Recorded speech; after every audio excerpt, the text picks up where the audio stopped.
Hey, Sarah. Hey. And Jackie, I see lots of people joining us from Greensboro and from all over the place.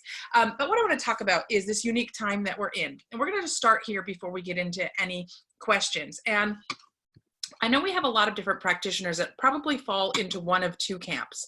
And so if you're an NC working with these practitioners, just be aware of kind of what's happening in the world and how it might be affecting your practitioners. I'm going to encourage you to reach out to them and just be a person before you do anything with business. Just be a friend, be a shoulder to cry on, be somebody that says, you know what? I know things are crazy for everybody right now, but how are you doing? If you have a health professional that you're working with, check in with them, because probably one of two things has happened. Either their business is blowing up and they're crazy, like they're on the front lines dealing with the crisis and they're seeing patients coming in concerned about whether they've been exposed or not, and their practice is really just blowing up with craziness, or they have patients who can't come in, that had scheduled appointments that had to be canceled because they were considered non-essential. And for the very first time, usually health professional trades are considered recession proof. So usually practitioners don't have to worry about, like, if something's going strange with the economy, health professionals don't typically have to worry about that. There's always people sick. There's always people coming in that need to be seen. But for the first time in a very, very, very long time, many of our health professionals have been told that they have to close their practices. And so many of our health professionals right now are trying to figure out, what do I do? How do I keep paying for all of my expenses? How do I keep paying for my staff? How do I keep my staff engaged and getting my staff paid? So whether they fall into either one of those camps, they could use a little extra support right now, even if it's just knowing that somebody cares about them. Even if it's just knowing, like, send them a text, shoot them an email. I'm thinking about you. How are you? Do you need anything? Can I help you in any way? Right. And so you just want to make sure that you are aware of that, because we have practitioners who have called us that have said, I'm so thankful for my nutraMetrix business. It's the only thing getting me through right now. I still have patients that are ordering products. I still have residual income from my nutraMetrix business that was created in the past. We have lots of great tools that are available to our health professionals, and some of them already have built a residual model that's continued to pay them even if they've had to slow down in their practice. And then on the other side of that, we have practitioners that maybe they're new to us and maybe they haven't had the chance to get to their goals of what they wanted to create for yet in their business, but now they have additional time, and for the first time they can sit down and go through the training materials. They can sit down and put together a new implementation plan so that when everything goes back to, I'm not sure everything will go back to the way it was, but when things calm down and go back to normal, it's going to be a new normal. They're going to have a new plan for themselves there. So Sarah's just commenting, yes, there are people that are had to close hospitals. Health professionals are getting laid off. It's insane. She was talking to people about this week, and also saying, just show up as a person, be there for people as a human being, and find out how they're doing. Check in with them. Maria commented also that she has dentists that had to close their practice as well, except for maybe emergency dental surgery, but routine cleanings have been shut down. Everything that's non-essential has shut down. So we just need to be aware of that, because we do want to be sensitive, right? We don't want to just reach out to them only for business purposes, like, hey, are you ready to finally build that nutraMetrix business you told me you wanted to build 2 or 3 years ago and didn't have time for before? Do you have time for now? Don't do that first. Check in with them. How are you doing? How's your family? Is there anything that I can do for you? That's going to be the first approach, right? We want to make sure that we are reaching out to people as a caring person first. But then we're going to just see, where are they? Are they crazy busy? If they're crazy busy, now's not a good time for them to try to focus on building. If they're not crazy busy and things have slowed down, now might be the time to sit back and look at, okay, maybe we could sit down and put together a new implementation strategy. Maybe we could switch to telehealth. And I want to talk to you about telehealth for a second, because we have a lot of health professionals who have told me they have switched in a very short period of time. Like, these are practitioners that maybe weren't offering telehealth 2 weeks ago, and they've had to jump in, just like many of us have, to a full telecommuting, telehealth type model in a very short period of time.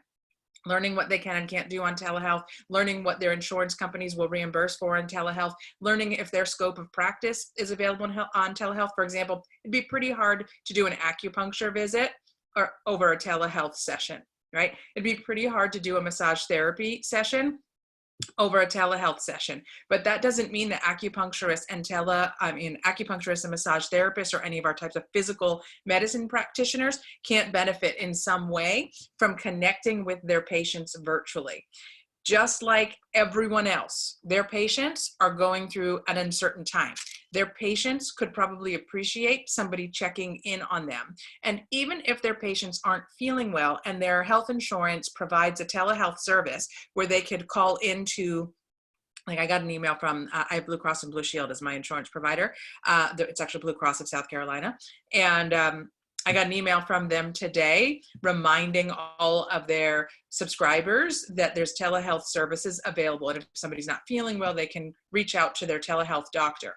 Well, that's not my doctor. That person doesn't know me. I don't have a relationship with that person. And I would much rather talk to my healthcare provider if I can. And if there's a way for that health professional to embrace a telehealth model, then maybe that's something that they could look at.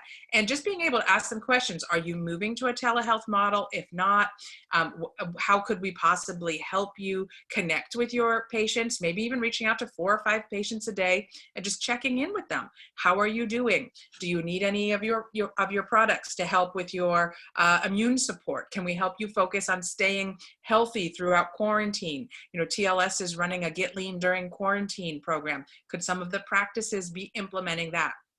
But for those of you who haven't embraced telehealth, or as NCs haven't had a lot of experience with telehealth up to this point, I want to share with you what one of my health professionals shared with me this week. I reached out to some of my health professionals who have moved to a telemedicine model, and I was asking them things like, are you getting reimbursed at the same rates? Can you do the same types of visits that you did before, just over the phone or just over an internet platform?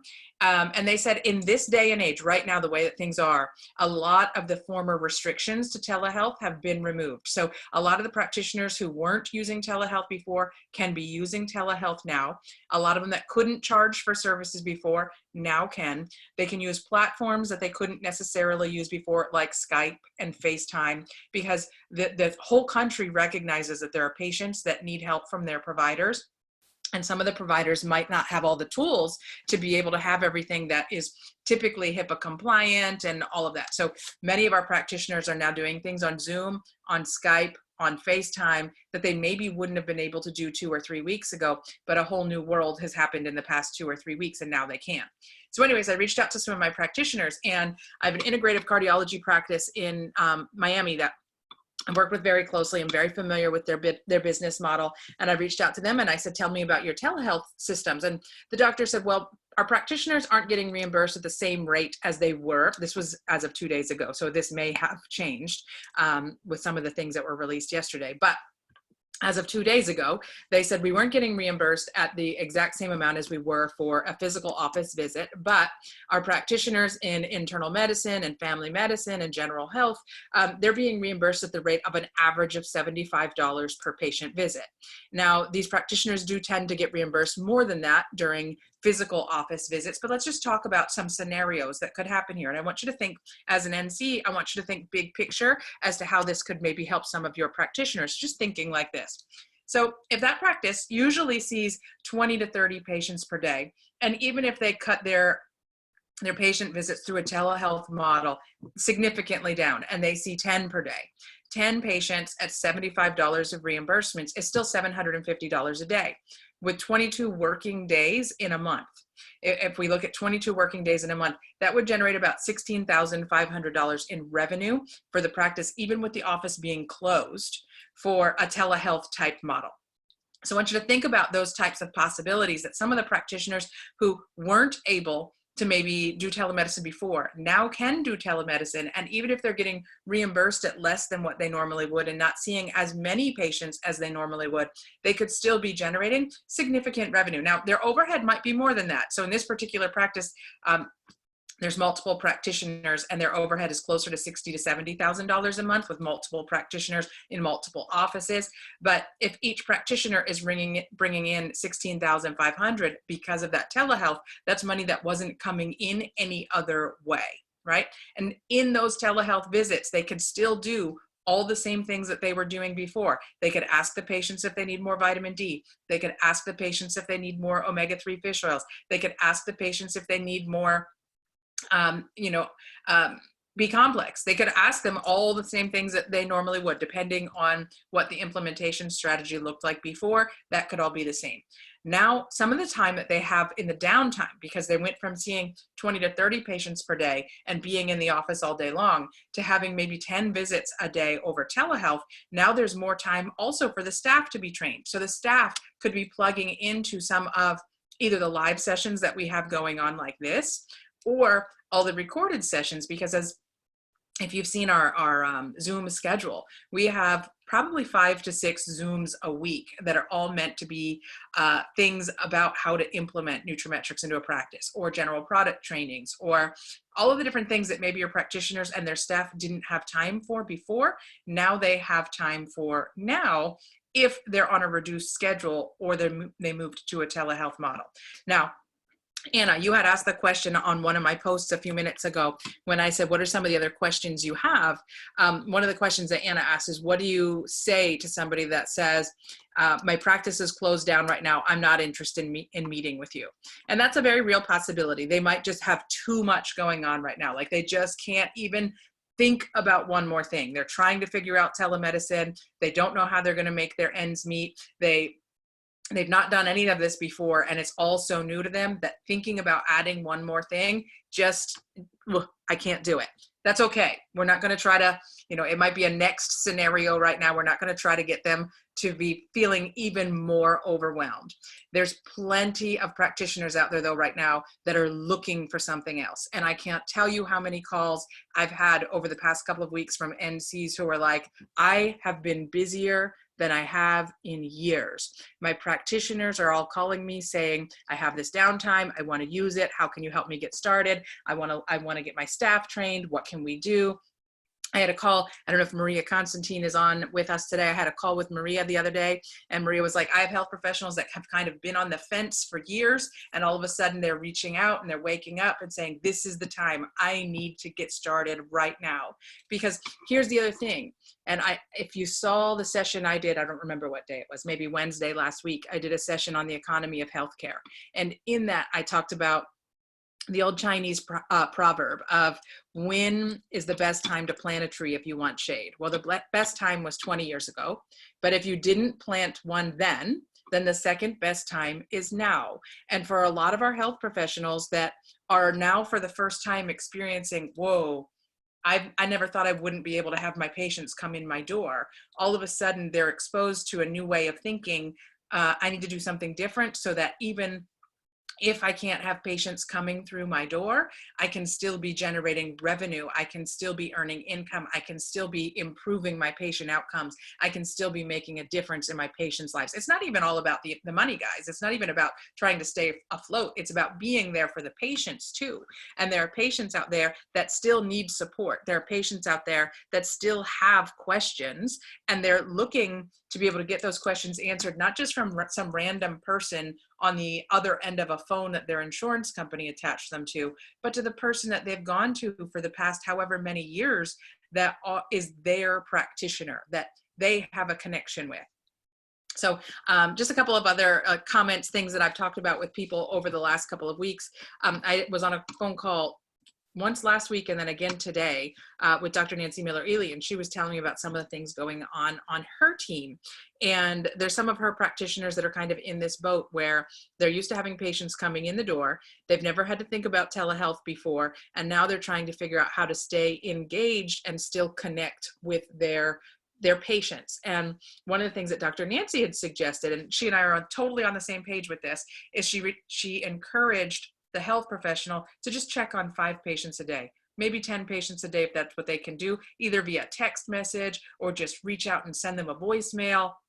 Just get them on the phone for a few minutes and just say, how are you doing? Because there are people out there that are super stressed right now. And we know that stress has a negative impact on our immune response. We know that being in times of stress, when we are more disconnected from others, can also cause some mental health issues. Or if you're not able to go outside and do the things you normally do for stress relief, it can lead to many other not so great behaviors.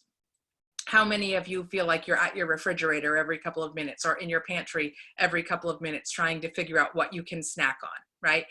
There's a lot of people that are turning to unhealthy foods to try to cope through even just the boredom of being at home, or the new scenario, or the stress of trying to figure out for the first time, how do you manage working from home, trying to keep things going, and have the kids at home at the same time. If you have kids at home, it's a lot on a lot of people. And it's not just a lot on us or the practitioners, but it's a lot on the patients too. And the more we can reach out to people with that, the better. So hopefully I'm giving you some ideas. I shared with you the idea of get them to just, have they considered going to a telehealth model? Have they checked with their state to see how their scope of practice could be impacted by the stay-at-home orders, and what, if anything, has opened up of how they could use telehealth in their scope of practice? Now, again, I can't give you a blanket statement of what types of practitioners can be using telehealth and which ones can't, because it does vary so much from state to state, and by license type, and by plan that they're following. I know that I was talking to somebody in Pennsylvania, and they said some of the providers in Pennsylvania can't be reimbursed for telehealth visits depending on their scope of practice. But if they're offering something that's not covered by their insurance, they could still do something cash-based with their patient. So a weight management program that patient wouldn't qualify to be covered by insurance, the practitioner could do something with that.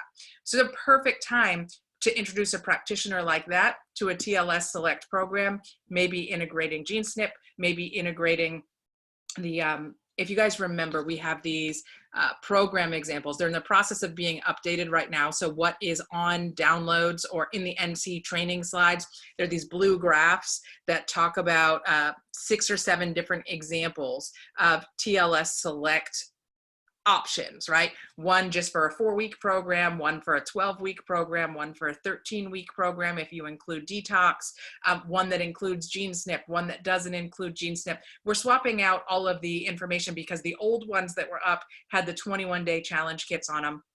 The new ones have the 30-day jumpstart kits on them. So everything's being updated, but you can still use the old ones if you have them as an idea to review with your health professionals of the type of revenue that could be generated by a weight management program. And so let's say you have a practice that doesn't feel like they could be doing telehealth for their mode of practice, their general scope of license. Maybe it's an acupuncturist or a massage therapist. What's stopping them from doing a weight management program right now where they're offering some sort of get lean in quarantine program to their patients? And maybe they're offering their patients a GeneSNP program, or maybe they're offering the patients a 12-week program to get through the next let's say it's 2 months from now before we can leave our houses again. How do we not leave and not have any of our clothes fit us? So you guys all have seen the memes going around, like, be sure to put your jeans on every couple of days because your pajama pants are going to be a little forgiving. And next thing you know, the next time you try to put your jeans on, they may not fit you. So be sure to try your jeans on every couple of days and make sure that nothing's happening there, right? Because people don't always make the best food choices. Even me, if you saw, I did a Facebook story a couple of days ago where I was like, I had a lollipop in my hand, a sugar-free, dye-free, gluten-free, boring lollipop. And I'm like looking at this lollipop going, someone is rethinking her decision to not have junk food in the house during quarantine, because I was really craving chocolate. And after a couple of minutes, I was pretty happy that there wasn't any chocolate in the house, because the way I was feeling at that moment, I probably would have devoured the entire box or bag or whatever it was of chocolate. But instead, I just went with my little sugar-free, dye-free, gluten-free lollipop, and it wasn't very fulfilling, so I didn't want another one after that, right? But not everybody has made those decisions, and sometimes it creeps up on us. So I just want you to think about that. I also want you to check in on your extended family. Schedule something like a mini Zoom family reunion. We all have access to these incredible Zoom accounts, and they can hold a lot of people, and you never know when people might need a little bit of support. So I'm going to share with you just a personal story from last weekend on Friday. It was my uncle who lives he lives outside of the Washington, D.C. area, and I don't get to see him or his family very often. I live in Charleston, South Carolina, for those of you that don't know me, but I'm from Pennsylvania originally. So most of my family's from central Pennsylvania area, but that one uncle did move to D.C. It's only about 2 hours from where my family grew up, or my mom is, and where I grew up. So when I was little, we used to all play all the time. He would bring all of his kids, and he's a large family. They would all come up, and we would spend a lot of time together in the summers. Every holiday we would spend together. But I haven't seen some of my cousins on his side in probably 15 years. And it was his 70th birthday. And so my mom messaged me the other day, and she said, it's your Uncle Dennis's birthday. He wants to see everybody on Zoom. So they're doing a Zoom birthday party tonight at 6. This was on Friday night. And she said, all we're going to do, each person in their house is going to be having dinner all together. If you have a dessert, we're going to sing happy birthday to him, and everybody can have their own dessert while singing happy birthday to Uncle Dennis. So I had already been on like a whole day of Zoom meetings, and I really was not super excited, just being transparent and real and human with you guys. I wasn't really excited about having to get on a Zoom at 6 o'clock after I'd pretty much been on Zoom all day. But I said to my mom, okay, I'll pop on.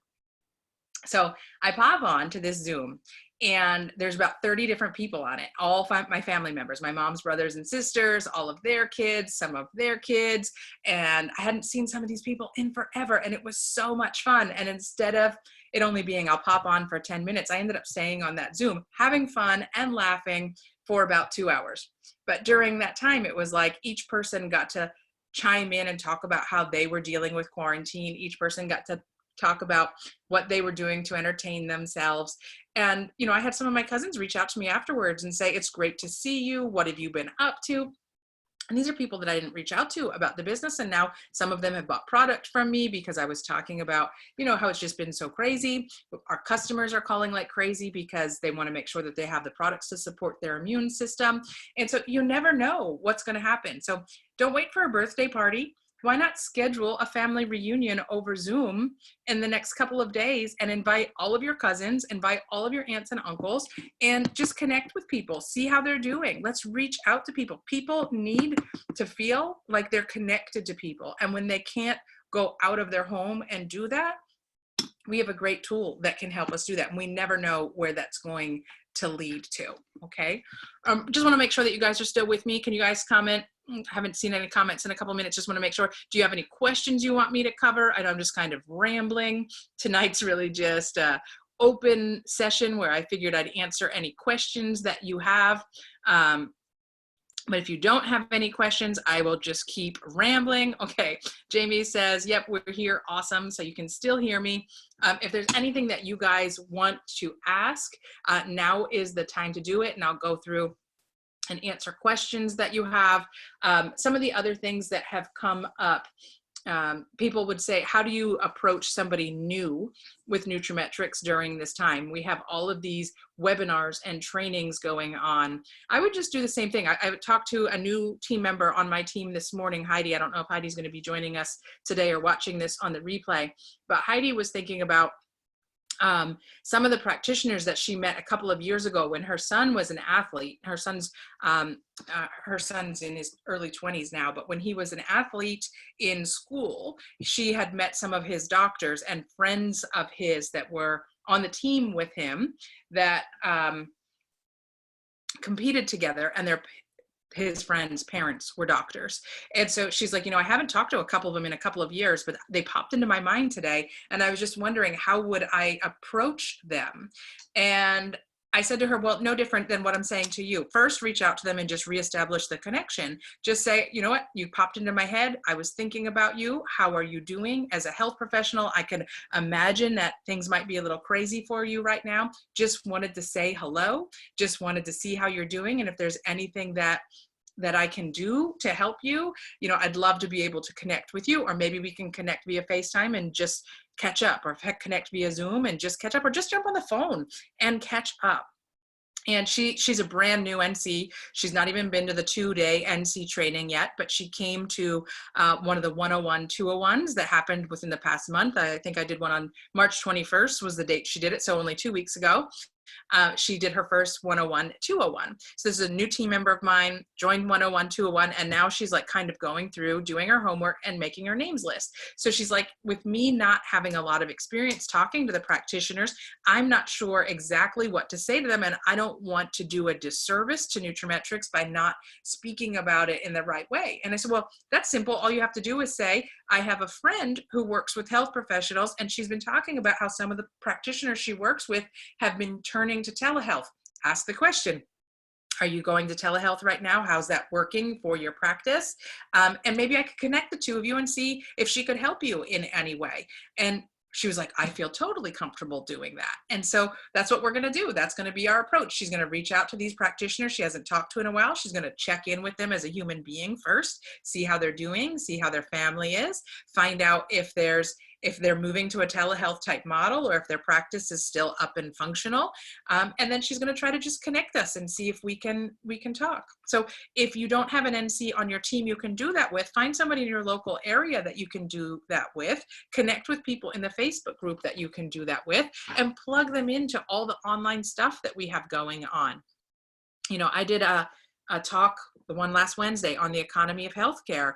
It ended up being about 45 minutes, but that's going to be a great thing that she could send to her practitioners who say to her, well, you know what, we're looking at doing telemedicine, but we're not quite sure how that's going to work out, or we're not quite sure how we're going to keep the practice going right now. So just use the tools, try to invite people, and you'll notice, like right now, this is simulcast in Facebook and in Zoom, but it's in a closed Facebook group. So not everybody, if they don't have a nutraMetrix account, can see the Facebook Live. So we give you the Zoom link to be able to introduce to people who are not nutraMetrix consultants so they can watch on the Zoom link, and people who are NCs or HPs or just want to be in Facebook in the group can join from within the Facebook group and do that there.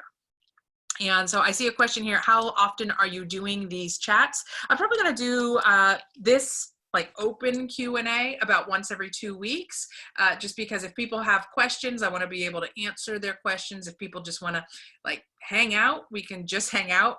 If you have teams that are doing team calls and you want to invite me or somebody else to do a team call and do a topic with you, we can do that as well. I did a team call on Saturday morning at 8:30 for one of the Western New York teams. And one of the things that we talked about on that call, which might be a good thing for us to bring up now, is during this time, it's going to be important for you to to market yourself, not just nutraMetrix, not just the products, not just Market America, but talking about how you provide solutions for people to improve their health, to support immune function, to help health professionals who are facing a unique and challenging time. And so if you don't already, I'm going to remind you that we have these beautiful distributor marketing sites, the DMS sites, what used to be called Explore MA sites. You know, they're like the little mini websites that you can buy for $16.95 a month. And it's a fully functional like web center site that you can create to talk about what it is that you do. And you can write up a little thing about the discovery meeting. You can write up a little thing about how you sit down with a health professional and help them evaluate what their vision and mission is and put together a program with products and services that can support that mission to create ancillary revenue for the practice and improve patient outcomes. You can use the little implementation wheel from the NC training that starts off with, define vision and mission, select products, create implementation strategy, determine what patient engagement, like it goes through the whole wheel. Like you could write something up about that. In fact, there's a download, it's only a 2-page download that has the implementation wheel. It's the summary of that. And you could steal all of that content and talk about how you do that. It would be the perfect thing to describe what you do on a distributor management or distributor marketing site, the DMS. And then you could be sharing that with people. It's not just about nutraMetrix, but it's about you and your services and how you can connect health professionals to products and services that can improve patient outcomes and generate income for the practice. And then you could also use this time to learn about the Affiliate Publisher Network. And if you write a blog post about a specific product or collection of products, you can use the Affiliate Publisher Network to promote those products on your blog. And so these are all little, if you're bored, instead of binging on Netflix, and it's okay to binge on Netflix every once in a while, but if you're binging on Netflix every day, and we have 4 weeks of quarantine, and now at the end of the 4 weeks, you're all caught up on Netflix, but your business isn't any farther, are you going to be happy with yourself? Or are you going to be happier with yourself if you took this time to build out a website for yourself that talks about what it is that you do, that you can share with others, that you can promote to them about how you help people with their health and with practitioners with their patient outcomes and the revenue for their practice. So I would suggest everybody start there if you haven't done that already. Definitely explore the Explore MA DRS websites. Get one for $16.95. Use the implementation wheel as a guide to talk about what you do, what services you provide. You could do a little paragraph about GeneSnip. You could do a little paragraph about TLS. You could do paragraph about all of the different components of that implementation wheel. In fact, I think what I'll do is I'm going to grab, at the end of this, I'm going to grab the implementation wheel document and I'm going to link it to the comment thread here in the Facebook group. So you have that. I will also put a link in, I'm just making a note to myself, I'm going to put a link in on where you get a DMS for $16.95. So I'm going to link implementation wheel. I'm going to link Explore MA site.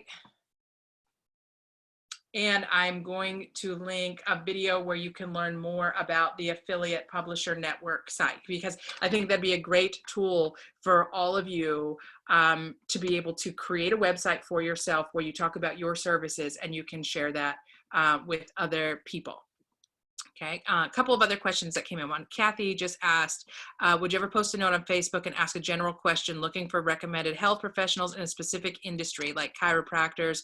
Once someone responds with a name, if you could ask through Facebook message, if you have a couple questions, then give them 2 second, like a little 2-second commercial of what we do, and then ask if they would recommend. Yeah, so one of the things you could definitely do is, I like to ask people when I'm connecting with them, what do you do, right? Or what have you been up to? Like if it's somebody I haven't talked to in a while, what have you been up to lately? Oh, that's amazing. And I get their answer first. And then when they ask me what I do back, which is usually the next part of the conversation, then I tell them a little bit about, well, you know what, I started a business where I help health professionals create implementation strategies to improve patient outcomes. It's never been more important than now. We know that people need to focus on supporting their immune systems.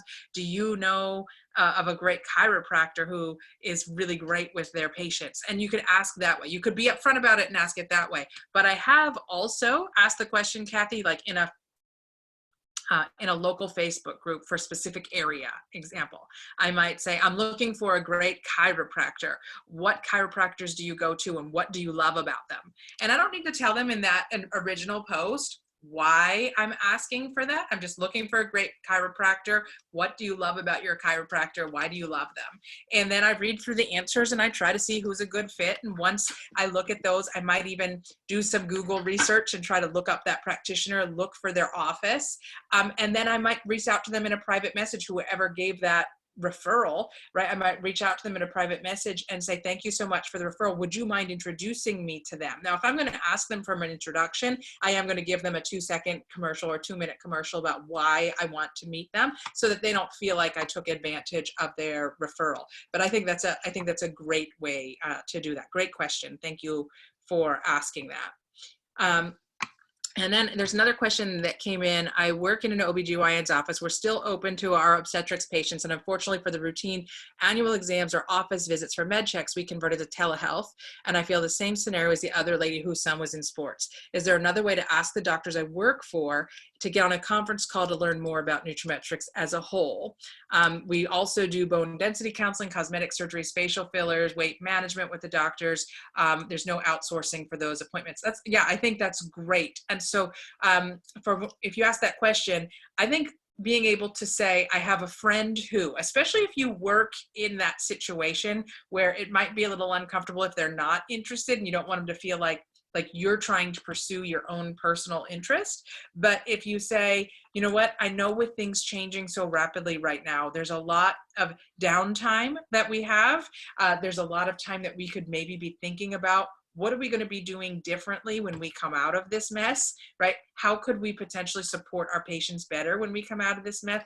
And how could we maybe even make up for some of the lost revenue? Because if they're not seeing as many patients now, there's going to be a little bit of a backfill that needs to happen, because especially depending on what state they're in, some states have already been shut down for 3 weeks, and now it's at least another 4 weeks. So we could be looking at, 2, maybe 3 months out of 2020 where they weren't able to see as many patients. So what are we going to do to help make up for that lost revenue? And if we're already offering some of these other services, are we going to continue with telehealth once some of the live visits come back? Because I do think, and this is just my opinion, so I'm just sharing, this is not Market America's opinion, I'm just sharing with you right now. I think in my personal opinion, there's going to be a period, even once everything opens back up, where some people are going to be a little hesitant to go back out and do all the things that they did before. They're going to be asking themselves questions like, well, is it still safe to go out? I know they're saying it's safe to go out, but how do I prevent myself from being exposed to a challenge again in the future? And by that point, if you guys have been at home for 2 weeks, you're probably finding yourself into a groove. You're probably finding yourself starting to get accustomed to doing things you used to do in person with people over the phone or over the internet. And now all of a sudden it's kind of normal. It's pretty crazy how quickly things normalized into this online environment, right? And so imagine after another 4 weeks of it, how normal this is going to feel. So is everything going to go back to the way it was, or are people going to expect that some of this online stuff continues to happen? Are some of these online telehealth appointments going to replace some of the ones that we had in the past? And we need to be able to think through and talk through all the different scenarios of, well, what's our practice going to look like once it opens back up? And so I think for you to be able to say, I met a contact, I have a friend, they have systems that can help practitioners create additional revenue, and they have an online model so that patients can continue to get the products they need without even coming into the office. I think that's going to be a really great and powerful tool for you to be able to offer to those practitioners. Another great question. Thank you for asking that. And Kathleen wrote, yep, it definitely builds a pipeline. There's so many different ways that we can help practitioners and so many different ways that we can reach out to people. I also think that there's going to be patients that really appreciate that somebody's reaching out looking for them to be able to say, we can send these to you without you having to come into office for them. So things that we had talked about before, the nutraMetrix portal and our auto ship and drop ship, is going to be even more important for people in the future. Any other questions? Are you guys enjoying this? Give me a little bit of feedback. Is this helpful for you guys? Go back over to the chat window over here. Awesome. Question and answer there.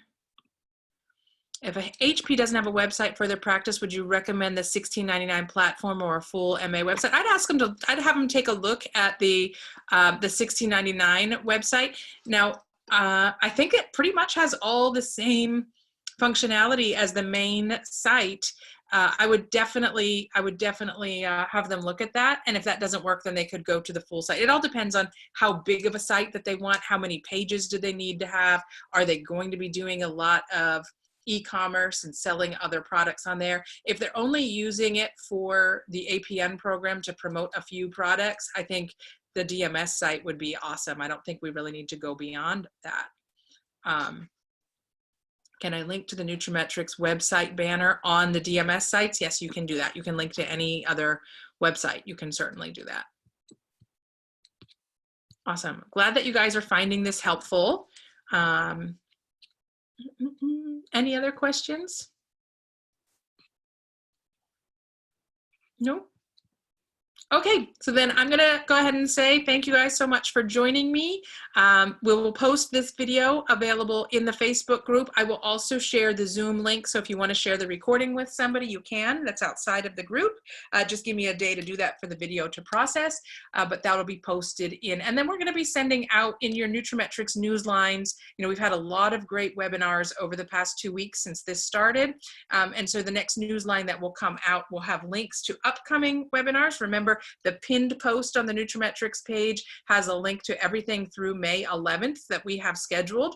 We will be adding more to that and updating it probably within the next week. So there'll be a new version that comes out that goes through the end of May. But we'll also be scheduling, we'll also be sending out in the newsline links to the recorded videos. So people that haven't seen these or that aren't very active in the Facebook group will also have access to those as well.